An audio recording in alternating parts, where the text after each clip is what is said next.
வேலைக்கான முதல் படி குவி, ஸ்கில்லிங் எவ்ரிஒன் எவ்ரிவேர்.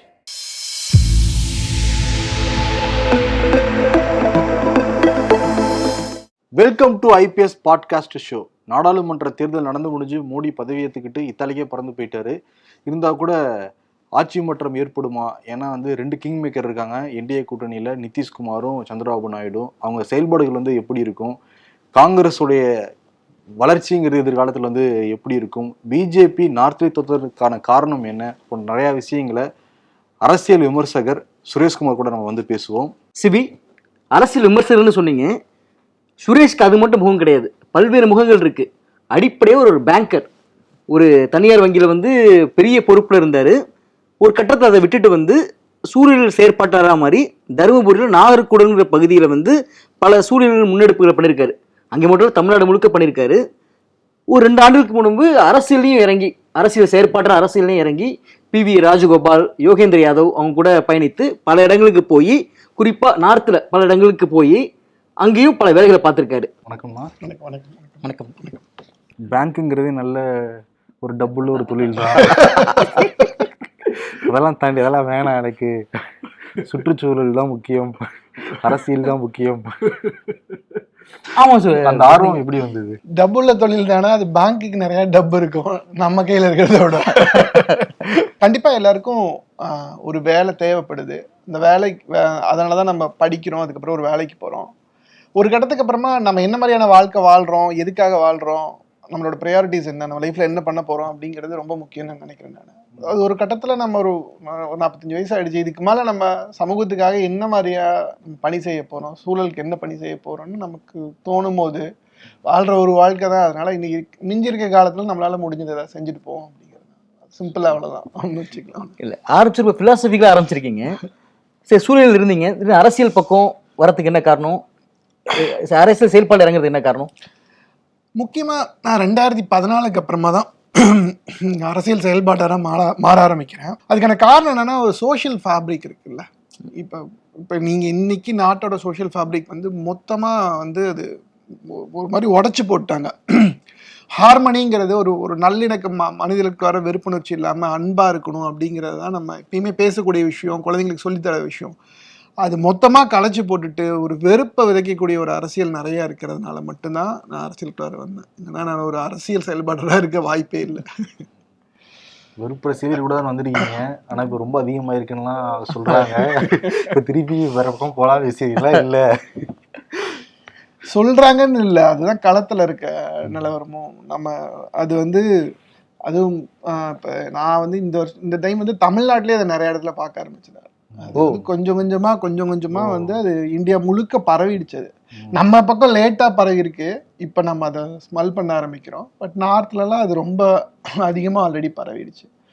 வெறுப்புணர்ச்சியை போக்குறது அப்படிங்கிறது தான் ஒரு தலையாய கடமையா இருக்கும்னு நான் நினைக்கிறேன். ஏன்னா மக்களுக்குள்ளார அன்பு இல்லாத ஒரு சமூகத்துல, ஒரு அமைதி இல்லாத சமூகத்துல, ஒரு ஜஸ்டிஸ் இல்லாத சமூகத்துல எப்படி நம்மளால வாழ முடியும், எப்படி நம்மளால ஒரு அமைதியான சமூகத்தை படைக்க முடியும்? அடுத்த ஜென்ரேஷனுக்கு நம்ம எதை விட்டுட்டு போறோம்னு இருக்குல்ல, வெறுப்பை விட்டுட்டு போறோமா அப்படிங்கிறத ஒரு பெரிய கேள்வியா இருக்கு. நமக்கு எல்லாமே இந்த மாதிரி ஒரு அவேர்னஸ் இருக்கு, ஒரு பொறுப்புணர்வு இருக்கு, அது ஏன் தலைவர்களுக்கு இல்லாம இருக்கு? ரொம்ப அதிகமாயிடுச்சு. இப்ப தலைவர்கள் ரொம்ப மோசமா பேச ஆரம்பிச்சிருக்காங்களே. ஒரு சொல் இருக்கு, பவர் கரப்ட்ஸ் அப்படின்னு சொல்லுவாங்க. அப்சல்யூட் பவர் கரப்ட்ஸ் அப்சல்யூட்லி அப்படின்னுவாங்க. அப்சல்யூட்டான பவர் இருக்கு அவங்ககிட்ட, ஒரு மெஜாரிட்டியான ப்ரூட்டலான மெஜாரிட்டியான ஒரு பவர் இருக்கும்போது என்னன்னா அவங்களை அந்த அளவுக்கு அதை கரெக்ட் பண்ணுது, மைண்ட் லெவலில் அதை கரெக்ட் பண்ணுது. நம்மளை மீறி எதுவுமே இந்த உலகத்தில் நடக்காது அப்படிங்கிற ஒரு விஷயத்துக்கு வரும்போது என்னன்னா நீங்கள் என்ன வேணாலும் பேச ஆரம்பிச்சிருவீங்க. அந்த பவருக்கு போகிறதுக்கு என்ன வழியோ அந்த வழி அவங்களுக்கு வெறுப்பு தான் ஒரு வழி. அப்போ தான் மக்களை இன்னும் போலரைஸ் பண்ண முடியும்னா கண்டிப்பாக அதை செய்கிறாங்க. நீங்கள் தேர்தல் களத்தில் பல வேலை பார்த்துருக்கீங்க யோகேந்திர யாதவ் கூட சேர்ந்து. நார்த்தில் யூபி சண்டிகர் பகுதியில் நீங்கள் இது பண்ணியிருக்கீங்க. இந்த தேர்தலை அவங்க எப்படி புரிஞ்சுக்கிட்டாங்க, அவங்க எப்படி பார்த்தாங்க? கர்நாடகாவில் இங்கே அசம்பிளி எலெக்ஷன் நடத்தும் போது பார்த்திங்கன்னா நம்ம ரொம்ப மிஸ் பண்ண ஒரு விஷயம் அப்படின்னா, சிவில் சொசைட்டி ஆர்கனைசேஷன்ஸோட முக்கியத்துவம். அந்த எலெக்ஷன்ஸில் நிறைய பேர் வேலை செஞ்சுருக்காங்க. இதே நாடு முழுக்க நம்மளால் செய்ய முடியாது அப்படிங்கிற கட்டத்தில் தான் நாங்கள் யோசிச்சு civil society organisations, social activist, social movements நிறைய நடந்திருக்கு. இந்தியா முழுக்க நிறைய நடந்திருக்கு. நீங்கள் இங்க வந்து ஒரு உரிமையும் போராடி தான் மக்கள் பெற்றிருக்காங்க. அதோட மூமெண்ட்ஸ் வந்து இந்தியா முழுக்க அதோட ஃபுட் பிரிண்ட்ஸ் இருக்கு. அவங்கள எல்லாரையும் ஒருங்கிணைச்சு அங்கங்க எந்தெந்த இடத்துல நம்ம எந்தெந்த கான்ஸ்டியூஷன் நம்மளால ஒரு வேலை செய்ய முடியுமோ அங்க செய்யலாம் அப்படிங்கிறத நாங்க எடுத்த ஒரு முன்னெடுப்பு இது. பல கிராமங்களுக்கு பயணம் பண்ணியிருக்கோம். நாங்கள் யூபியில் பயணம் பண்ணியிருக்கோம், பீகார், பஞ்சாப், ஹரியானா, ராஜஸ்தான், ஒரிசா, இந்த மாதிரி நிறையா ட்ராவல் பண்ணியிருக்கோம். ட்ராவல் பண்ணும்போது நாங்கள் புரிஞ்சுக்கிட்டது என்னென்னா, ஒரு சாதாரணமான ஒரு கிராமத்தில் போய் ஒருத்தன்ட்ட நீங்கள் வந்து எப்படி இருக்கீங்க, உங்கள் வாழ்க்கை எப்படி இருக்குது அப்படின்னு கேட்டோம் அப்படின்னா, ரொம்ப கஷ்டமாக தாங்க இருக்குது வாழ்கிற சூழல் ரொம்ப கஷ்டமாக இருக்குது, விலையேற்றம் அதிகமாக இருக்குது, இந்த மாதிரி அவங்க ரொம்ப தயக்கப்பட்டு ரொம்ப ஒரு நலிவடைஞ்ச நிலையில் இருந்தால் அதை பேசுகிறாங்க நம்மகிட்ட பேச ஆரம்பிக்கும் போது. ஆனால் ஒரு நாடு எப்படி இருக்குது, இந்தியாவை நீங்கள் எப்படி பார்க்குறீங்க, இந்தியா எப்படி இருக்குது அப்படின்னா, இந்தியா நல்ல வளர்ச்சி பாதையில் தான் இருக்குது அப்படிங்கிறாங்க. ஸோ நாடும் நாட்டு மக்களும் வேற வேறன்னு நினச்சி தான் அவங்க பேசுகிறாங்க. நம்மளோட வளர்ச்சி தான் நாட்டோட வளர்ச்சின்னு அவங்க பேசல. உங்களுக்கு எப்படி இது தெரியுது, நீங்கள் இவ்வளோ கஷ்டத்தில் இருக்கீங்க, எப்படி நாடு வளருதுன்னு சொல்கிறீங்கன்னா, டிவியில் காமிக்கிறாங்க. அங்கே பாருங்கள் ஜிடிபி க்ரோத்தாக இருக்குது, இன்ஃப்ளேஷன் கம்மியாக இருக்குங்கிறாங்க. ஆனால் என்னால் தான் பொருள் வாங்க முடியல. ஒருவேளை நான் தான் சரியாக வாழலையோ, என்னோட கர்மா தான் என்னை கீழே தள்ளுதோ, இல்லை எனக்கு விதிச்சது இப்படி தான் இருக்கு போல இருக்குன்னா நான் இதை புரிஞ்சுக்கிறேன் நாடு அப்படின்னு சொல்கிறாங்க. சரி, இதை மீறி ஓட்டு யாருக்கு போடுவீங்க அப்படின்னு கேட்டால், ஒட்டு சொல்ல முடியாதுங்க, நாங்கள் இப்போ மேபி நாங்கள் காங்கிரஸ்க்கு போடலாம், பிஜேபிக்கு போடலாம் அப்படின்னு சொல்கிறாங்க. இந்த சூழல் இருக்குல்ல, அவங்களோட சூழல் வந்து அவங்களுக்கு மட்டுமா அப்படின்னு கேட்டால் அவங்களுக்கு மட்டும் கிடையாது. எங்கள் ஃப்ரெண்ட்ஸ்க்கு அப்படி தான் இருக்கு, சொந்தக்காரங்களுக்கு அப்படி தான் இருக்குன்னு சொல்கிறாங்க. ஆனால் ஃபைனலாக முடிக்கும் போது என்ன ஒரே ஒரு விஷயம் சொல்லுவாங்கன்னா, நாங்கள் யாருக்கு ஓட்டு போட்டாலும் வரப்போகிறது மோடி தாங்க அப்படிங்கிறாங்க. இந்த ஒரு பர்செப்ஷன் வந்து நிறைய பேர்த்துக்கிட்ட என்னால் பார்க்க முடிஞ்சுது. நான் என்னோட சொந்தக்காரன், என்னோட ஃப்ரெண்ட்ஸ் எல்லாருமே ஓட்டு போட்டாலும் ஏன் மோடி வருவாங்க அப்படிங்கிற ஒரு கேள்வி கேட்டால் அதுக்கு அவங்ககிட்ட பதில் இல்லை. ஏன்னா நாடு அந்த பாதையில் தான் போயிட்டு இருக்கு, வேற யாருமே இதுக்கு மேலே வர முடியாது அப்படிங்கிற ஒரு கட்டமைப்பை ஆல்ரெடி உருவாக்கி வச்சிருந்தாங்க. சிவியர் ஏற்கனவே ஃபர்ஸ்ட் பாட்காஸ்ட்ல பேசணும். எப்படின்னா, ஒரு அரசியல் கட்சி வந்து நம்மளை வீழ்த்தவே முடியாது அப்படிங்கிற பிம்பத்தை வந்து கிரியேட் பண்றது, மக்கள்கிட்ட விதைச்சிருக்காங்க. அது ரொம்ப ப்ராப்பரா நீங்க சொல்ற போது சிஸ்டமேட்டிக்கா பண்ணிருக்காங்கன்னு தெரியுது சொல்றீங்க. இந்த ஊபியிலனா நீங்க சொல்றப்ப சொன்னீங்க எங்களுக்கு வருமானம் கிடையாது, ஆனா நாட்டுல ஜிடிபி எல்லாம் பாக்குறாங்க அப்படின்னு. அந்த மக்களுக்கு அபானி அதானி எல்லாம் தெரியுதா? கிராம மக்களுக்கு அபானி அதானிய எல்லாம் தெரியறது இல்ல. அவங்க என்ன நினைக்கிறாங்கன்னா, ஒரு ஸ்ட்ராங்கான தலைவரா மோடி இருக்கிறாரு, மோடி வழி நடத்திட்டு இருக்காரு, அவர் வந்து இந்தியா வளர்ச்சி பாதையில கொண்டு போயிட்டு இருக்காரு. ஆனா என்னோட திறமையின்மை காரணமா எனக்கு சரியான வேலை கிடைக்கல, இல்லை எனக்கு விலைவாசி ஏற்ற இருக்கு அப்படிங்கிற ஒரு புரிதல் தான் இருக்கு. ஆனா இதை வந்து ஒரு 1.5 வருஷத்துக்கு முன்னாடி நாங்க பேசி அதுக்கப்புறம் நம்ம எக்ஸ்பிளைன் பண்றோம்ல, ஒரு விஷயத்த அவங்களுக்கு விளக்கி சொல்றோம்ல, இது இப்படி இல்லை, அரசாங்கம் தான் காரணம் அப்படிங்கிறத சொல்லும் போது அது அவங்களுக்கு கொஞ்சம் கொஞ்சமா புரிய ஆரம்பிக்குது. இது வந்து நான் ரொம்ப மார்ஜினலைஸ்ட் அண்ட் புவர் கம்யூனிட்டியோட ஆங்கிள் சொல்றேன். கொஞ்சம் பொலிட்டிசைஸ் ஆயிருக்க மக்கள் வந்து கேள்வி கேட்குறாங்க, கான்ஸ்டியூஷன் பத்தி பேசுறாங்க, தலைவர்களோட அரசு பத்தி பேசுறாங்க, இடி பத்தி பேசுறாங்க, இந்த மாதிரியான ஒரு இருக்கு. ஆனா இந்த டைம் அந்த மேஜர் ஷிஃப்ட் ஆஃப் ஓட்ஸ் பாத்தீங்கன்னா மார்ஜினலைஸ்ட் பீப்புள், புவர் பீப்புள் இருந்தா இது மாறி இருக்கு. ஓகே அது கோயில்னா அப்படி எடுபட்டு இருக்கு. ஏன்னா வாரணாசியில தான் ஊபி இருக்கு, ஊபியிலே கிட்டத்தட்ட தோல்விதான் அடைஞ்சிருக்கு என்டிஏ பிஜேபி.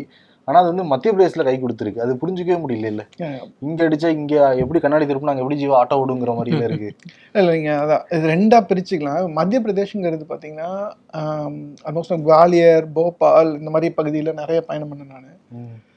அது வந்து ஒரு ஹிந்துத்துவ லெபார்டரியாவே இருக்கு. நம்ம குஜராத்தோட மத்திய பிரதேஷ் தான் அதோட லெபார்டரி நான் சொல்லுவேன். அந்த அளவுக்கு வந்து அங்கே வந்து ரிலீஜன் வந்து ரொம்ப சென்டர் பாயிண்டா இருக்குன்னு வச்சுங்களேன். அங்க ராமர் தான் மெயின் கடவுளா? ராமர்னு கிடையாது, பட் ஹிந்துத்துவ அஜெண்டான்னு ஒன்று இருக்குல்ல, அது வந்து கண்டிப்பா வேரூன்றி இருக்கு. அது மட்டும் அங்க காரணம் கிடையாது. 2 ஃபேக்டர் இதுக்கு மேல இருக்கு. சிவராஜ் சிங் சௌஹான் அப்படிங்கிற ஒரு தலைவர் வந்து, அதாவது அவர் நம்ம எப்படி ரீஜனல் லீடரா தான் நான் பாக்குறேன், அவர் மத்திய பிரதேஷ்க்கான ஒரு தலைவரை பாக்குறேன். அவரோட செயல்பாடுகள் மக்களுக்கு ரொம்ப ரொம்ப திருப்தியா இருந்திருக்கு. ரொம்ப திருப்தியா இருந்திருக்கு. எங்க போனாலும் அவங்கள வந்து ஒரு மாமா அப்படின்னு தான் பேசுறாங்க.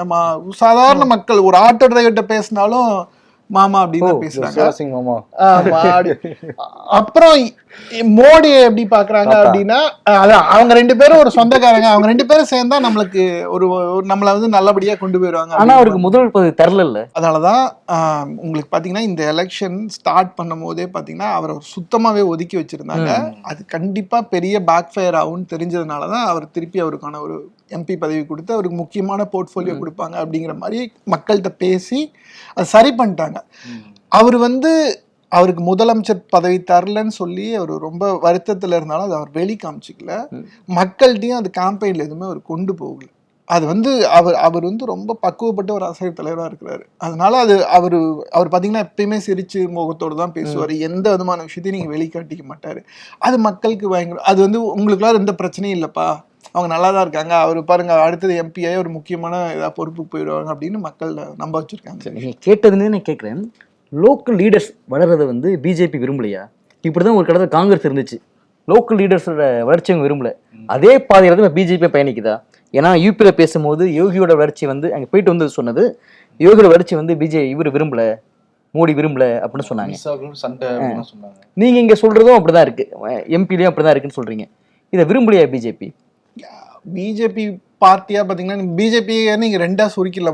ஜஸ்ட் மோடி ஷாங்கிறத சுருக்கிடலாம் நீங்க, அவ்வளவுதான். பிஜேபியோட பார்ட்டியே அந்த அளவுக்கு சுருங்கிருச்சுன்னு கல்ட் ஆயிடுச்சுங்கிறீங்க. ஆமா ஆமா, கண்டிப்பா அவங்க விரும்புறது இல்லை. அவங்களுக்கு என்னன்னா ஒரே ஒரு ஃபேஸ் மட்டும்தான் இருக்கணும். ஈவன் நீங்க ரீஜனல் எலெக்ஷன்ஸ்லயும் பாத்தீங்கன்னா கேம்பெயின் மொத்தமா மோடி தான் அதை கட்டமைப்பாரு. அவரோட ஃபேஸ்க்கு நீங்க ஓட்டு போட்டா போதுங்கிற அளவுக்கு அதை சுருக்கிட்டாங்க. எந்த ஒரு பிராண்ட் பில்டிங்குமே பாத்தீங்கன்னா ஒரே ஒரு ஃபேஸ் வச்சு பண்ணீங்கன்னா அது என்னைக்கு இருந்தாலும் சுக்குநூறா உடஞ்சு போயிடும். இந்த பிராண்ட் பில்டிங்கை ரொம்ப நாளா கொஞ்சம் கொஞ்சமா பண்ணிட்டே வந்திருக்காங்க. அதுதான் அவரோட ஐடியாவாகவும் இருக்கு. அவர் வந்து ரீஜனல் லீடர்ஸ், நீங்க ராஜஸ்தான்ல வசுந்தரா வளர விடாம பண்றதுக்கான முக்கியமான காரணமும் அதுதான். அந்த மாதிரி ரொம்ப அதிருப்தியில இருக்காங்க. அவங்க வெளிப்படையாவே பேசக்கூடிய, இப்ப சிவராஜ் சிங் சௌஹான் மாதிரி கிடையாது. அவங்க வந்து ராஜஸ்தான்ல வெளிப்படையா பேசக்கூடிய, அதோட ரிசல்ட் உங்களுக்கு தெரிஞ்சிருக்கும், அங்க உங்களுக்கு தெரிஞ்சிருக்கும். இவங்களுக்கு ரீஜனல் லீடர்ஸ் கண்டிப்பா யாருமே இருக்கக்கூடாதுங்கிறதுல ரொம்ப கிளியரான ஒரு அஜெண்டா இருக்காங்க. அவங்களுக்கு ஒரு ஃபேஸ் மோடிங்கிற நான் ஒருத்தர் இருக்கேன், என்னை பார்த்து நீங்க ஓட்டு போட்டா போதும், அவ்வளவுதான் அவங்களோட ஐடியாவா இருக்கு. சரி, இப்போ இந்த கல்ட்டா மாத்துறாங்க ஒருத்தரை, அதே மாதிரி முகமா மோடி தான் இருக்கணும் அப்படின்லாம் சொல்றாங்க. ஆர்எஸ்எஸ் உடைய சித்தாந்தம் என்னன்னா, சித்தாந்தம் தான் முன்னாடி, அதுதான் முகமா இருக்குமே தவிர மனிதர்கள் கிடையாதுன்னு சொல்லுவாங்கல்ல. இந்த ஆர்எஸ்எஸ் எப்படி ஏத்துப்பாங்க ஒரு முகத்தை? அவங்க ஏத்துக்கிறது இல்லைன்னா ஆர்எஸ்எஸ்குள்ளார ஒரு 1.5 வருஷமாவே பிரச்சனை ஓடிட்டு இருக்கு, மோடிக்கும் அமித்ஷாக்கும் ஆர்எஸ்எஸ்க்கும். என்ன ப்ராப்ளம் அப்படின்னா, மோடி அமித்ஷா ஒரு டீம், ஆர்எஸ்எஸ் ஒரு டீம், 3 டீமா இல்ல டீமா அதை சொல்ல முடியாது. இப்ப ஃபார் எக்ஸாம்பிள் நீங்க ஆர்எஸ்எஸ் குள்ளார முரளி மனோகர் ஜோஷி, கோவிந்தாச்சாரியா முக்கியமான தலைவர்கள் இருக்காங்க.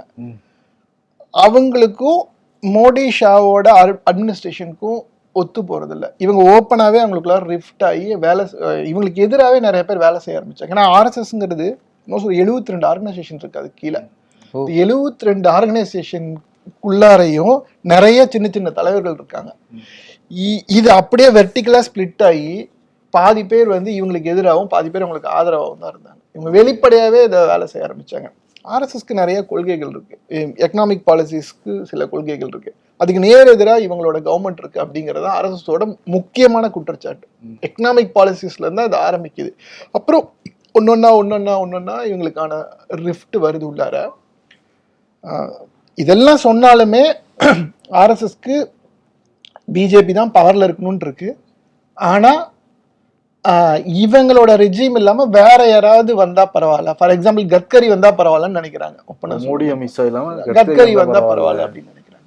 ஓகே, அதனாலதான் அந்த பதவியேற்பு விழா அதுக்கு முன்னாடி ஒரு கூட்டம் நடந்தது. நிதின் கட்கரி மட்டும் உட்காந்துட்டு இருப்பாரு, எல்லாரும் எதிர்த்து கை தட்டிட்டு இருப்பாங்க. அது வெளிப்படையாவே அதை காட்டுறாங்களா மக்கள்கிட்ட, கட்சிக்காரங்க கிட்ட? இல்ல, அது வெளிப்படையா தான் இருக்கு. அது மறைக்கிறதுக்குலாம் ஒண்ணுமே கிடையாது. அது வெளிப்படையான அந்த ரிஃப்ட் இருக்குதான் செய்யுதுன்னு வச்சுக்கோங்க. ஈவன் யோகி மோடிக்குமே அந்த ரிஃப்ட் இருந்துச்சு, அதை கடைசி டைம்ல தான் சரி பண்ணாங்க. ஏன்னா யோகி வளர்றதுமே மோடிக்கு பிடிக்கல. இப்ப ரீஜனல் லீடர் பத்தி இவர் கேட்டாரு, யோகி ஒரு பாப்புலர் லீடரா இருக்காரு இப்ப யூபியில, அது சுத்தமா பிடிக்கல. என் ஃபேஸ்க்கு ஓட்டு போட்டு எதுக்கு யோகி ஃபேஸ்க்கு ஓட்டு போடணுங்கிறதா அவரோட ஐடியாவா இருக்கு. இப்படி ஒரு காலத்துல காங்கிரஸ் இருந்துச்சு. சரி, ஃபர்ஸ்ட் ஃபேஸ் எலெக்ஷன் முடிஞ்ச பிறகு மோடிக்கும் மோகன் பகவத்துக்கும் ஒரு உரையாடல் நடந்துச்சு. அதுலயே நீங்க வேலை செய்ய மாட்டீங்க, அதெல்லாம் உண்மையா? அது கண்டிப்பா உண்மைதான். அது பிகாஸ் இன்டெலிஜென்ஸ்ல இருந்து இவங்களுக்கு ரிப்போர்ட் போகுது, நம்ம நினைக்கிற மாதிரி இந்த எலெக்ஷன் போகல, அதனால நம்ம எக்ஸிட் போல் அவங்களுக்கு ரிப்போர்ட் தெரிஞ்சிருக்கும்ல. ஸோ அதனால நம்ம ஏன் ஆர்எஸ்எஸ் வேலை செய்ய மாட்டேங்குதுங்கிற ஒரு கேள்வி கேட்டிருக்காங்க. இந்த ரிப்போர்ட் ஆர்எஸ்எஸ் போகுமா இல்ல பிஜேபிக்கு வருமா? பிஜேபிக்கு தான் போகும். ஆனா ஆர்எஸ்எஸ் வேலை செய்யல அப்படிங்கிறது பிஜேபிக்கு தெரியல. பிஜேபிங்கிறது முதல்ல வந்து மோடிங்கிறவர் வந்து ஒருத்தர் இறங்கி வந்து பேசக்கூடிய ஆள் கிடையாது. பட் இப்படி ஒரு விஷயம் இருக்கு, ஆர்எஸ்எஸ்ல ஆல்ரெடி ஒரு ரிஃப்ட் இருக்குன்னா அதை சரி பண்றதுக்கான ஒரு முயற்சி எடுத்தாங்க. அந்த முயற்சி சரியா வரல. ஏன்னா அவர் வந்து அப்பயுமே வந்து அவர் ஒரு பிஎம் மனநிலையில இருந்தே பேசுறதுனால ஆர்எஸ்எஸ்ல வந்து நீங்க வந்து ஒரு பிரச்சாரக்கா வேணா வந்து பேசுங்க, ஒரு பிஎம்மோட மனநிலையில இருந்து பேசுறதா இருந்தா பேச வேணாம் அப்படிங்கறது கிளியரா சொல்லிட்டாரு. ஓகே, அப்ப மோடி என்ன சொன்னாருன்னா பிஎம்மா இல்ல சேவகரா? பிஎம் தான், ஆப்வியஸ்லி பிஎம் தான். பிஎம் தான். நீங்க அவங்க என்ன நினைக்கிறாங்கன்னா, ஒன்ஸ் உங்ககிட்ட பவர் வந்துருச்சுன்னா எல்லாம் உங்ககிட்ட வந்து காலில் விழுந்துருவாங்க, அவ்வளவுதான் அவர் நினைக்கிறது. அப்படிதான் அவரோட மனநிலையா இருக்கு. என்ன பவர் தான் இவங்களுக்கு தேவை, பவர் வந்துருச்சுன்னா எல்லாம் வரதான் போறாங்க, எங்க போயிட போறாங்க, நம்மளை தேடிதான் வந்தாகணும் அப்படிங்கறதா அவரோட ஐடியா. சரி சிபி, நம்ம இதை பத்தி பேசிட்டோம், பார்லிமெண்ட் எலெக்ஷன் பத்தி பேசிட்டோம். நீங்க வந்து ஒடிஷா வந்து அதிகமா பயணம் பண்ணதான் நீங்க சொல்லியிருந்தீங்க பேசும்போது. ஒடிஷால நீங்க எதிர்பார்த்தீங்களா நவீன் பட்நாயக்கோட வீழ்ச்சி இப்படி இருக்கும்னு எதிர்பார்த்தீங்களா? கண்டிப்பா அசம்பிளி எலெக்ஷன்ல நான் வந்து தோப்பாங்கன்னு கண்டிப்பா எதிர்பார்க்கல நான். நீங்க இன்ஃபேக்ட் அதோட ஓட் பர்சன்டேஜ் எடுத்து பாத்தீங்கன்னா கூட பாத்தீங்கன்னா ஒரு 0.22% வந்து பிஜேடி தான் அதிகமா இருக்கும். ஆமா சிபி, பிஜேடி வந்து ஓட் ஷேர் வந்து அதிகமா இருக்கு. ஆனா சீட்டா பாத்தீங்கன்னா அவன் 72 சீட் ஜெயிச்சிருக்காங்க. அவங்க அதிகம். ஸோ அசம்பிளியை பொறுத்த வரைக்கும் கண்டிப்பா அவங்க ரிப்பீட் பண்ணுவாங்கன்னு தான் நினைச்சேன் நான். அது நடக்கல. பட் கான்ஸ்டிடுவன்சில கண்டிப்பா கொஞ்சம் பார்லிமெண்ட் எலெக்ஷன்ல அவங்க கொஞ்சம் சீட்டு போன டைமோட அதிகமாக அவங்க நினைச்சேன். இந்த அளவுக்கு ஸ்வீப் பண்ணுவாங்கன்னு நினைக்கல நான். அதுக்கு மெனி ரீசன்ஸ் இருக்கு. ஒன்னாவது பிஜுவோட லெகசி இருக்குல்ல, பிஜு பட்நாயக்கோட. பிஜு வந்து ரொம்ப கிரவுண்ட் லெவல் லீடர். நாங்க போய் பலியாபால்ங்கிற ஒரு இடத்துலலாம் பேசும்போது பாத்தீங்கன்னா பலியாபால் மூவ்மெண்ட் ஒரு மூவ்மெண்ட் இருக்கு, நீங்க ஹிஸ்டரி படிச்சு. பிஜு வந்து அந்த ஸ்ட்ரகிள் அப்படியே உட்கார்ந்து இருக்காரு, மக்களோட மக்களா உட்காந்து அந்த ஸ்ட்ரகிள்ல பார்ட்டிசிபேட் பண்ணியிருக்காரு. அப்படி ஒரு லீடரா அவர் வளர்ந்ததுனால அந்த லெகசியில தான் நவீன் இருந்தாரு, நவீன் பட்நாயக் இவ்வளவு நாள் இருந்தாரு. இப்ப கடைசியா ஒரு 5 வருஷமா என்னன்னா, அவர் ஒரிசா பக்கமே அதிகமா வர்றதில்லை, அவர் டெல்லியில தான் இருக்காரு அதிகமா. ஸோ அது மக்களுக்கு மட்டும் கிடையாது, அங்க இருக்க இன்சைடா இருக்க எல்லாருக்குமே வந்து அது ஒரு பெரிய ஒரு டிஸ்கனெக்ட் ஆயிடுச்சுன்னு வச்சுங்களேன். அவர் ஏதோ டெல்லியில இருக்காரு, ஏதோ ஒன்று பண்றாரு அப்படிங்கிற மாதிரி அந்த லெகசி வந்து லெகசியோட எண்டுக்கு வந்துருச்சு. இப்ப அதுதான் ஒரிசாவோட ரிசல்ட் நமக்கு புரியுது. டெல்லியில் இருக்க வேண்டிய காரணம் என்ன? மாநில வளர்ச்சிக்காக அங்க போய் உட்காந்து மத்திய அரசு கேட்க போயிருக்காரா இல்ல ரிலாக்ஸ் மூடு? ரிலாக்ஸ் மூடு மட்டும்தான். இல்ல இதே சொல்லுங்க, ஒடிசா பிரைடு வெர்சஸ் பாண்டியன் நிப்பாட்டினாங்க வந்து, அது வந்து தாக்கம் செலுத்திருக்கும்னு நினைக்கிறீங்களா? அது எனக்கு தெரிஞ்சு மக்களுக்கு அது கனெக்ட் ஆகல. பட் பார்ட்டிகுலர் அது பிரச்சனையா இருந்திருக்கு. அது கொஞ்ச நாளாவே அந்த பிரச்சனை ஓடிட்டு இருக்கு. அதாவது நவீனுக்கு அப்புறமா யாரு அப்படிங்கும் போது பிஜேடிக்குள்ள இருக்கவங்களுக்குள்ளார ஒரு பெரிய பவர் ஸ்ட்ரகிள் இருக்கு. அதுல பாண்டியன் வரதை அவங்க யாருமே விரும்பல. அதை வெளிப்படையா நவீன்ட்ட சொல்ல, பட் உள்ளுக்குள்ளார நிறைய பிரச்சனைகள் இருந்திருக்கு. அவங்க சரியா வேலையும் செய்யல. ஏன்னா நம்ம இப்ப விட்டுட்டோம்னா வேலைக்கு ஆகாது, இப்ப பார்ட்டியை கேப்சர் பண்றதுக்கான ரைட் டைம். இப்ப வந்து பாண்டியன் உள்ளார வர்றது அவங்களுக்கு சுத்தமா பிடிக்கல. அதுக்கான ஒரு முற்றுப்புள்ளி வச்சுட்டாங்கன்னு நினைக்கிறேன். மோடி பேசுனதெல்லாம் பிஜேபி ரசிச்சாங்களோ இல்லையோ,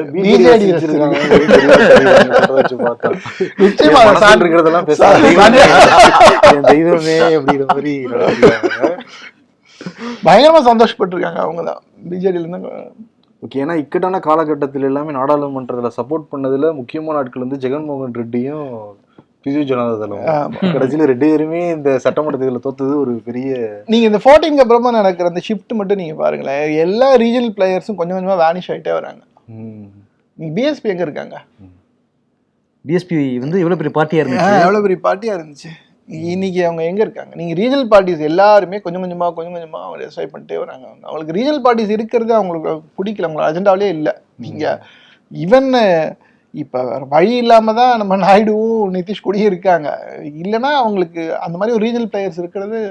நீங்க ரீஜனல் பிளேயர்ஸ் சொல்லும் போது அரவிந்த் கெஜ்ரிவாலை பத்தி பேசாம இருக்க முடியாது. அவர் வந்து நீங்க எனக்கு ஓட்டு போடலன்னா திரும்ப உள்ளார போயிருவேன் இன்னும் அவ்வளவு விஷயம் பேசினாரு. அங்க எல்லாமே இதுல பார்த்தா ஃபுல்லா அவுட்டு, டெல்லியில 7 கிலோ அவுட்டு. அது எப்படி பாக்குறீங்க நீங்க? அதான் நம்ம நார்த் முழுக்க நீங்கள் ட்ராவல் பண்ணிங்கனாலும் டெல்லியோட கான்ஸ்டிடுவன்சி தனியாக தான் பார்க்கணும். ஆனால் டெல்லியோட இந்த யூனியன் டெரிட்டரிங்கிறது பார்த்தீங்கன்னா அங்கே நிறைய சிவில் சர்வன்ஸ் கொஞ்சம் கூட எலைட் அப்பர் மிடில் கிளாஸ் இருக்கக்கூடிய ஒரு ஏரியா அது. அவங்க அசம்பிளி எலெக்ஷன்ஸில் எப்படி பார்ப்பாங்கன்னா அவங்களுக்கு தேவையான வசதிகளை செஞ்சு கொடுக்க முடியுதா அப்படின்னு பார்ப்பாங்க. அது வந்து ரொம்ப சரியாக ஓட் பண்ணுவாங்க. பட் பார்லிமெண்ட் எலெக்ஷன் அப்படின்னா அவங்க ஸ்டெபிலிட்டி மட்டும் தான் பார்க்குறாங்க. இப்போ வந்து ஸ்டேபிளான ஒரு கவர்மெண்ட் எதில் வரும் அப்படின்னா அவங்க டிசைட் பண்ணிக்கிறாங்க. இதெல்லாம் வந்து இந்தியா பிளாக்லாம் சேர்ந்து நீங்கள் இந்தியா பிளாக் எடுத்துங்களேன், எலெக்ஷனுக்கு 2 மாதம் வரைக்கும் சீட் ஷேரிங்க இன்னும் அனௌன்ஸ் பண்ணாமல் இருக்காங்க. ஸோ இதெல்லாம் ஒர்க் ஆகாது, ஜெயிக்க மாட்டாங்க அப்படிங்கிற ஒரு மனநிலையில தான் மக்கள் அதுக்கு போகிறாங்க. கொஞ்சமாவது அதாவது நீங்கள் இந்த எலெக்ஷன் ஒரு நான் நம்ம இப்போ ஈக்குவாலிட்டி பேசிகிட்டு இருக்கோம்ல, இப்போ என்ன நம்ம சோஷியல் ஈக்குவாலிட்டி வேணும், எக்கனாமிக் ஈக்குவாலிட்டி வேணும், இந்த மாதிரி காஸ்ட் ஈக்குவாலிட்டி வேணும், இது எல்லாமே நம்ம பேசிகிட்டு இருக்கோம்ல. இந்த எலெக்ஷனில் பார்த்தீங்கன்னா பொலிட்டிக்கல் ஈக்குவாலிட்டியே கிடையாது. நீங்கள் ஒரு லெவல் பிளேயிங் ஃபீல்டே இல்லை.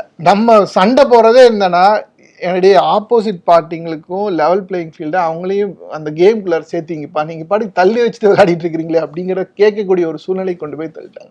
அது ரொம்ப கிரேவான சுச்சுவேஷனை நான் பார்க்குறேன் நான். ஏன்னா ஒரு பொலிட்டிக்கல் பார்ட்டிக்கு ஈக்குவாலிட்டி கொடுங்கன்னு மக்கள் போய் கேட்குற நிலைமையில கொண்டு வந்து நிறுத்துறாங்கிறது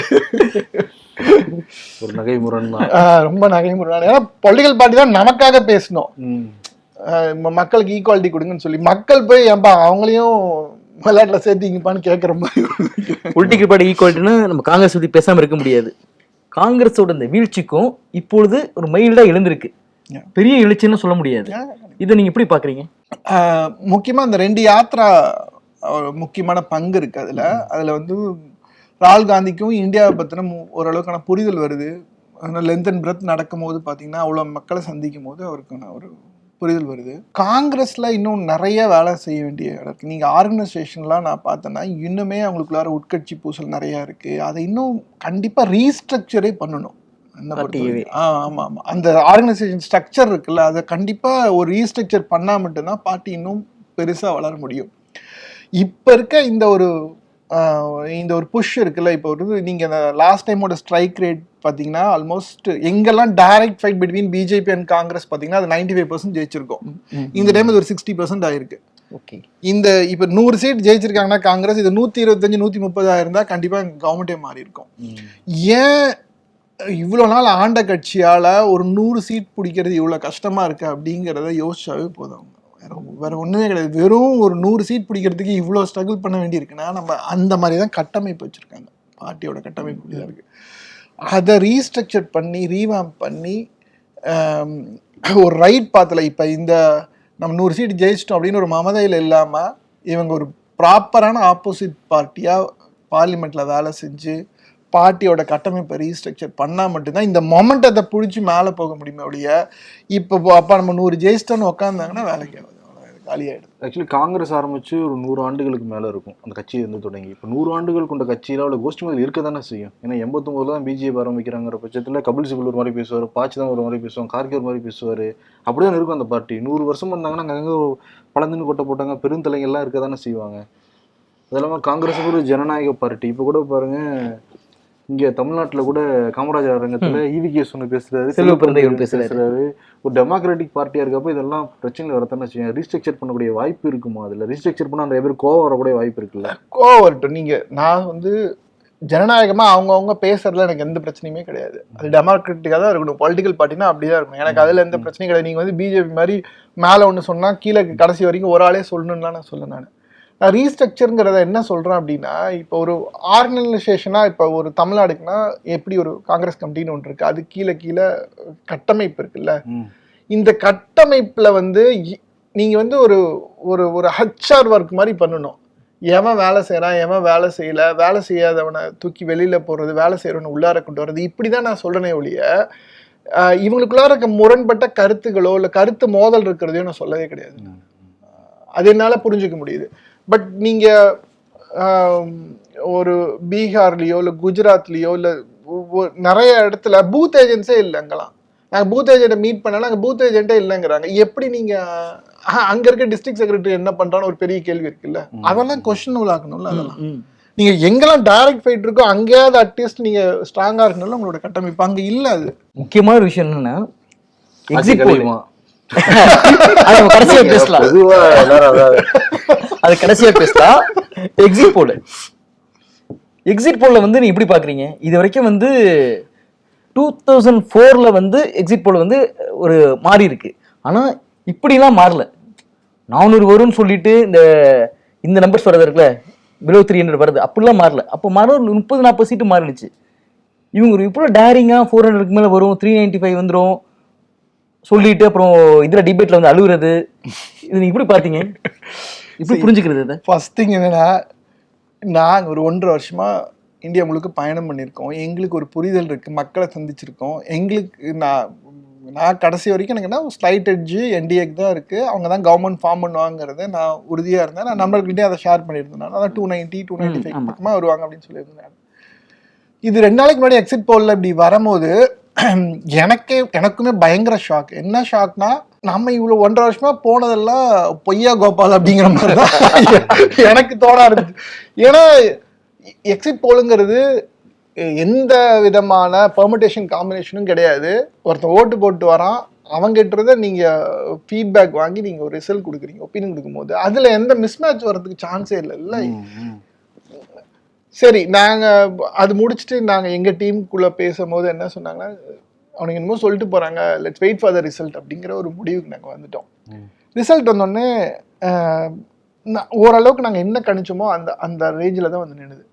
அப்போ எக்ஸிட் போல்ல ஏன்டா அப்படி சொன்னாங்க அப்படின்னு யோசிக்கும் போது, இது நம்ம கான்ஸ்பிரசியா மட்டும்தான் இதை நம்மளால அணுக முடியுது, வேற நமக்கு வழியே தெரியல. ஏன்னா ஒரு கிரெடிபிளான ஆர்கனைசேஷன் வந்து ஆக்சஸ் மை இந்தியா ஆகட்டும், சிடிஎஸ் ஆகட்டும், இந்த மாதிரி கிரெடிபிளான ஆர்கனைசேஷன்ஸ் வந்து ரெண்டு நாளைக்காக அவங்களோட இன்ஸ்டிடியூஷனோட மொத்த கிரெடிபிலிட்டியும் தொலைப்பாங்களா அப்படின்னு ஒரு பெரிய கேள்வி இருக்கு.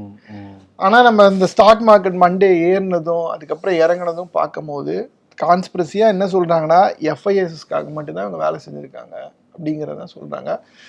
நடந்த விஷயத்துல இருந்து நம்மளாலேயும் அதுதான் புரிஞ்சுக்க முடியுது. அது தவிர வேற என்ன அவங்களால இருந்துக்க முடியும்? நீங்க கணிக்கிறது வந்து ஒரு 330, ஒரு 320 இப்படி கணிச்சா பரவாயில்ல. 350ல ஆரம்பிச்சு இவங்க 400ன்னாங்கன்னா அவன் 401 மொய் வைக்கிற மாதிரி ₹1 சேர்த்து சொல்றது. அப்ப என்னடா அஜெண்டா இருக்கு அப்படிங்கிற ஒரு பெரிய கேள்வி இருக்குல்ல. 401 இட்ஸ் ஃபார் ஃபெட்ச்டு, வாய்ப்பே இல்லைங்கிற மாதிரியான ஒரு ஃபார் ஃபெட்ச்டு.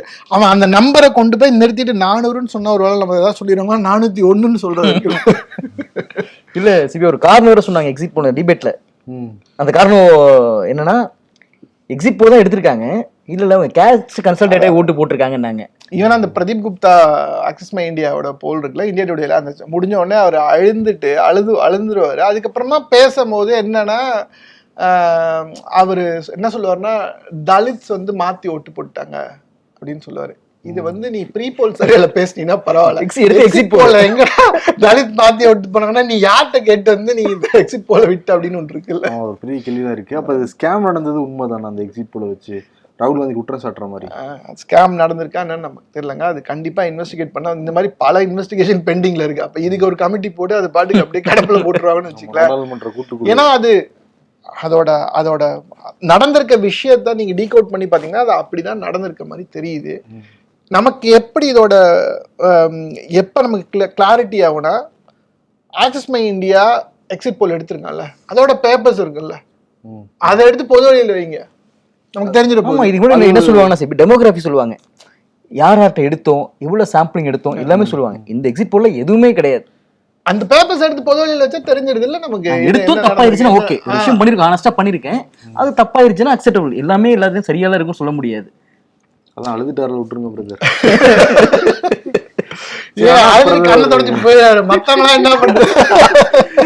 ரெண்டு பேருமே மோடி அமித்ஷா பேட்டி கொடுக்குறப்ப நீங்க ஷேர் மார்க்கெட் இன்வெஸ்ட் பண்ணுங்கன்னு வேற சொல்றாங்க.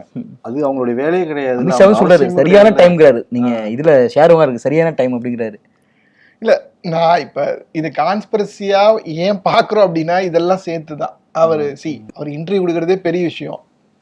ரொம்ப அது எலெக்ஷன் டைம்ல மட்டும் தான் கொடுக்குறாரு. கொடுக்கும் போது அவரு என்ன சாப்பிட்டாரு, எங்க தூங்கினாரு இப்படிங்கிறதெல்லாம் விட்டுட்டு அடுத்த கட்டமா வரும்போது இந்த மாதிரியான கேள்விகளுக்கு நீங்க ஸ்டாக் மார்க்கெட்ல நீங்க வாங்கி வச்சீங்க, இதோட ரிசல்ட் ரொம்ப முக்கியம் அப்படின்னு பேசும்போது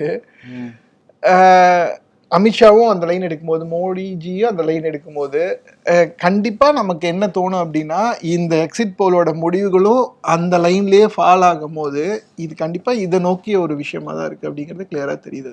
தேர்தல் முடிவுகள் அன்னைக்கு நீங்க உங்கள்கிட்ட பேசிட்டு இருந்தேன், அப்ப இருந்த விஷயங்களை பகிர்ந்துக்க முடியுமா?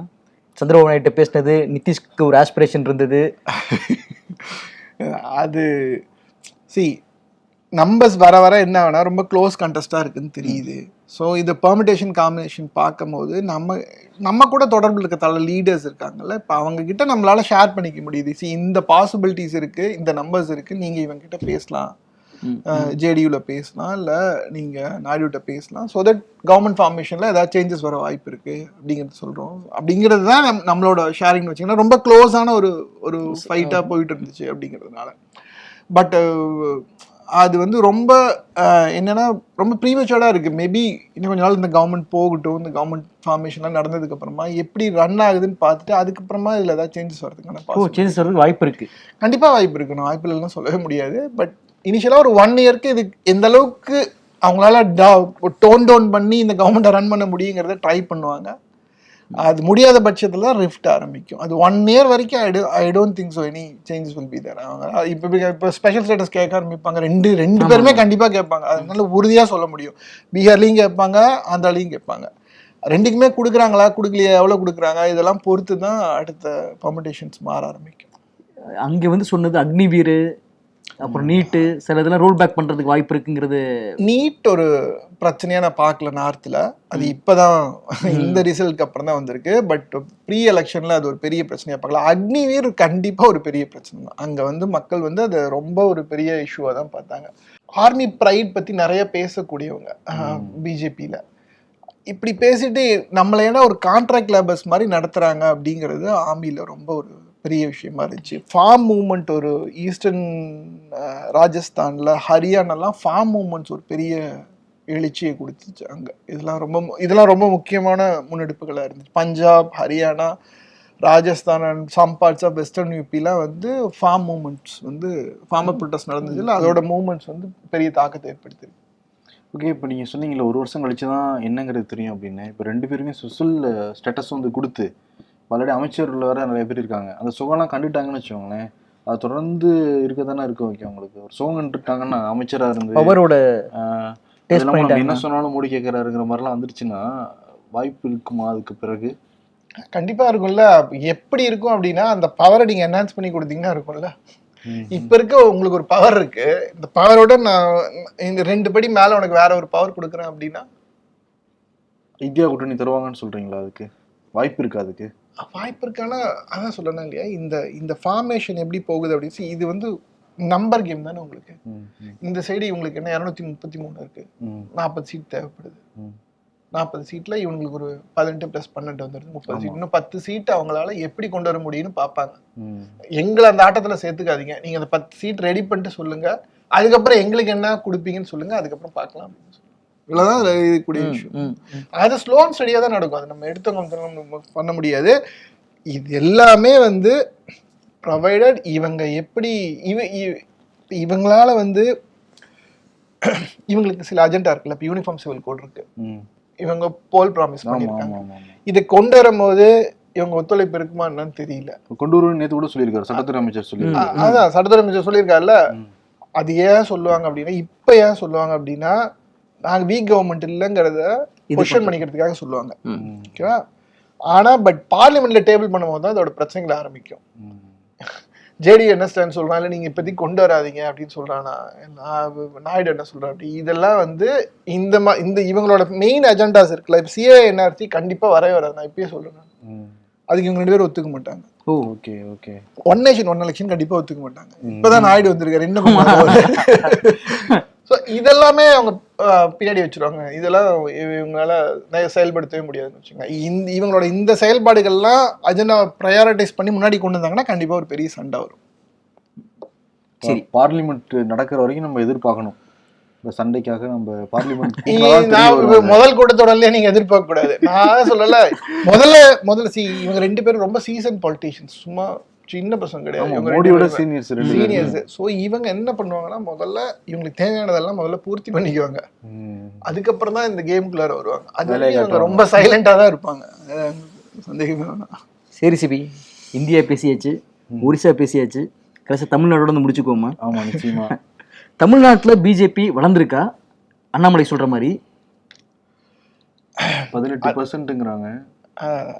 18%ங்கிறது திருப்பி 2014 என்ன ஓட் ஷேரோ அதான் வந்திருக்கு. அவங்கள கேட்டால் டிஎம்டிகே அப்போ ஒரு ஒரு பெரிய பிளேயராக இருந்தாங்க, அதனால வாங்கிட்டாங்க அப்படின்னு சொல்றாங்க. இப்போ பிஎம்கே ஒரு பெரிய பிளேயராக இருக்காங்கன்னு வச்சுக்கலாம். இங்கே அவங்க இன்வெஸ்ட் பண்ண ரிசோர்ஸஸும் அவங்க இன்வெஸ்ட் பண்ண மேன் பவருக்குமான ஓட் ஷேர் இன்க்ரீஸ் ஆயிருக்கானா கண்டிப்பாக கிடையாது. மார்ஜினலான ஒரு ஓட் ஷேர் இன்க்ரீஸ் ஆயிருக்கு, நம்ம கண்டிப்பாக ஒத்துட்டு தான் ஆகணும். பட் அந்த அவங்க ஏடிஎம்கேவை எப்படியாவது டிஸ்மேண்டில் பண்ணிடணுங்கிற ஒரு ப்ராஜெக்ட் இருக்குல்ல, அதுதான் அவங்களோட ஒரு ட்ரம்ப் கார்டு. அவங்களால வேற எப்படியுமே ஆட்சிக்கு வர முடியாது. இங்கே ஏடிஎம்கே இல்லாமல் பண்ணால் அவங்களுக்கான அந்த ஸ்பேஸை இவங்க ஆக்குபை பண்ணிக்கலாம், அது ஒரே சான்ஸ் தான் எனக்கு தெரியும். முழுக்க அப்படி பண்ணிட்டு ரீஜனல் பார்ட்டி போவோம்னா காலி பண்ணிட்டு இருக்காங்க. ஸோ அதுக்கான வேலைகளை தான் இப்போ செஞ்சுட்டு இருக்காங்க, அது நமக்கு ஓப்பனாக தெரியுது. அதனால ஏடிஎம்கே அதை எப்படி சஸ்டெயின் பண்ணிக்கிறதுங்கிறத அந்த பார்ட்டி தான் டிசைட் பண்ணுவாங்க. அது செஞ்சுட்டு இருக்காங்கன்னா ஸோ அண்ணாமலை வந்து தலைமையோட ஹை கமாண்டோட குட் புக்கில் தான் இருக்காரு. குட் புக்கில் தான் இருக்காரு. பட் ரொம்ப வல்னரபிளான ஆட்கள் நம்ம இவங்க 2 பேரையும் மோடிஷாவோட காம்பினேஷன் இருக்குல்ல, அவங்களுக்கு வந்து இந்த தோல்வி அப்படிங்கிறது வந்து ரொம்ப பிடிக்காத ஒரு விஷயம் அவங்களுக்கு. ஸோ ரொம்ப நம்ம நினைக்கிற மாதிரி வந்து இப்போ அவர் வந்து ரிசல்ட்க்கு அப்புறமா வந்து நாங்கள் தமிழ்நாட்டில் ஓட் பர்சன்டேஜ் ஆயிடுச்சுன்னு அவர் சொல்லும் போது அதே ஒரு ஃபேஸ்லேயே வந்து அண்ணாமலைலாம் பேச மாட்டார். இங்கே என்னென்னலாம் சொன்னேன், ஒரு சீட்டு கூட ஜெயிக்க முடியலைங்கிற மாதிரி தான் கண்டிப்பாக கேட்பாரு. அதனால அவங்க அண்ணாமலை ஒரு வேலை செய்கிறாரு, அதுக்கான அது வந்து ரிசல்ட்டாக கன்வெர்ட் ஆகாதப்ப கண்டிப்பாக இஸ் கொஸ்டினபிள். அவருக்கு நிறையா அதுக்கான பதில் சொல்லி தான் அவனை இப்போ கோயல்கிட்ட ஒரு ரிப்போர்ட் கேட்டிருக்காங்க, அது வானதியும் பொன்னாரும் சேர்ந்து தான் அந்த ரிப்போர்ட் கொடுக்க போகிறாங்க. பேஸ்ட் ஆன் தட் ரிப்போர்ட் தான் இவர் என்ன பண்ண போகிறார் அப்படிங்கிறது மாதிரி இருக்குது. பட் அண்ணாமலை வந்து தமிழ்நாடு பாலிடிக்ஸில் கண்டினியூஸாக இருப்பாருன்னு தான் நான் நம்புறேன். ஏன்னா அவர் பொசிஷன் பண்ணிக்கிறது அப்படி தான், பிஜேபியில் இருக்காரோ இல்லையோ பட் தமிழ்நாடு பாலிடிக்ஸ்ல அவர் இருக்கணும். சரி பார்ட்டி ஆமா ஏதோ ஒன்று what ever it may be, அதுக்கான ரிசோர்ஸ் இருக்கு, அது மட்டும் எனக்கு தெரியும். ஏன்னா ஹியூஜ் ரிசோர்ஸோட தான் ஒரு ஆளால் இவ்வளோ வேலைகள் செய்ய முடியும், ஏகப்பட்ட பணம் அவர்கிட்ட இருக்கு அப்படின்னு தான் நினைக்கிறேன். நம்ம நண்பர்கள் கொடுக்குறாங்க வேற மாசம் நமக்கு அந்த மாதிரி நண்பர்களும் கிடையாது, அதனால ஒரு தனி பார்ட்டியோட ஆரம்பிச்சு வந்து நடத்தலாம். சரி, நாம் தமிழர் கட்சி வந்து 8 வருஷமா கடுமையா போட்டி போட்டு ஒரு மாநில அந்தஸ்து வாங்கியிருக்காங்கிறது ஒரு முக்கியமான ஒரு பார்வை தானே அது? கண்டிப்பா கண்டிப்பா கண்டிப்பா அவங்களுக்கான அந்த ஓட் பேஸ் அப்படிங்கிறத கிராஜுவலா இன்க்ரீஸ் ஆகிட்டே வருது. நீங்க அசம்பிளியில் எடுத்துக்கிட்டிங்கன்னா அது ஒரு மாதிரி ஒரு கட்டத்துக்கு மேலே போய் ஸ்டாக்னன்ட் ஆகிடுது, அதுக்கு மேலே அது மூவ் ஆக மாட்டேங்குது. அதுக்கான பாசிபிலிட்டி என்னங்கிறது பார்க்கணும். அவங்க அடுத்த டைமாக ஏதாவது கொஞ்சமாவது எம்எல்ஏஸ் நம்பர்ஸாக வரணும் அப்படின்னா அதை பிரேக் பண்ணணும், அந்த த்ரெஷ்ஹோல்டை பிரேக் பண்ணணும். பட்டு அதுக்கான பாசிபிலிட்டி ரொம்ப கம்மியாக இருக்குது. மேபி இப்போ டிவிக்கோட ஏதாவது அலைன்ஸ் வருங்கிற மாதிரி பேசிக்கிறாங்க. ஸோ அதெல்லாம் வந்துச்சுன்னா மேபி ஏதாவது கொஞ்சம் சீட்ஸ் வரதுக்கான பாசிபிலிட்டி வாய்ப்பு இருக்குது. ஓகே, அதெல்லாம் பொறுத்து இருந்தால் வரணும். ஏன்னா ஒரு மாநாடு போடணும், அதுக்கு முன்னாடி +2 10th படித்த மாணவர்களுக்கு வந்து சர்டிஃபிகேட் வேறு கொடுக்கணும், நிறைய வேலைகள் இருக்கு. ஓகே, ரொம்ப சிறப்பாக இருந்தது. ஆக்சுவலி நார்த் பாலிடிக்ஸ் புரியாத ஒரு புதிராகவே இருக்கும் பல பேருக்கு. அதை நீங்கள் கள ஆய்வு பண்ணிட்டு வந்ததுனால அங்கே மக்கள் என்ன நினைக்கிறாங்க, களத்தில் என்ன மாதிரி நடக்குங்கிறத ரொம்ப தெளிவாக வந்து புரிஞ்சுக்க முடிஞ்சுது. ஓரளவு ஒரு பிக்சர் வந்து கிடச்சிருக்கு. ஒரு வருஷம் வெயிட் பண்ணுவோம், நம்ம ஒரு வருஷம் கழிச்சு திருப்பி நடக்க கூப்பிடுவோம். 3 பார்லிமெண்ட் செஷன் முடிஞ்சிருக்கு, வாங்க பேசுங்க. கண்டிப்பா கண்டிப்பா. அவங்க போன டைம்ல நடந்த 3 பார்லிமெண்ட் செஷனையும் இந்த டைம் நடக்கிற 3 பார்லிமெண்ட் செஷனையும் எடுத்து கம்பேர் பண்ணியே நம்ம பேசலாம், நம்ம எப்படி இருக்கு. கண்டிப்பா சுரேஷ். ஓகே சிபி, ரொம்ப நன்றி. Thank you so much. நன்றி. தொழில்நுட்பத்தை விரல் நுனியில் கற்றுக்கொள்ள இந்தியாவின் தலை சிறந்த தளம் குவி. இது உங்கள் ப்ரொஃபஷனல் கல்விக்கான vernacular edtech brand, skilling everyone everywhere. Vikatan welcome back இப்ப வெறும் 29 ரூபாயில் ஜூனியர் விகடன், ஆனந்த விகடன், நாணயம் விகடன் உள்ளிட்ட 8 டிஜிட்டல் இதழ்கள், வேல்பாரி, நீரதிகாரம், அணிலாடும் முன்றில் உள்ளிட்ட கிளாசிக் தொடர்கள், சுஜாதா, எஸ் ராமகிருஷ்ணன், அசோகமித்ரன் உள்ளிட்ட நட்சத்திர எழுத்தாளர்களின் சிறுகதைகள் என 29 ரூபாயில் 3 மாதங்களுக்கு விகடனை அன்லிமிட்டடாக படிக்க இப்போதே சப்ஸ்கிரைப் செய்திடுங்கள்.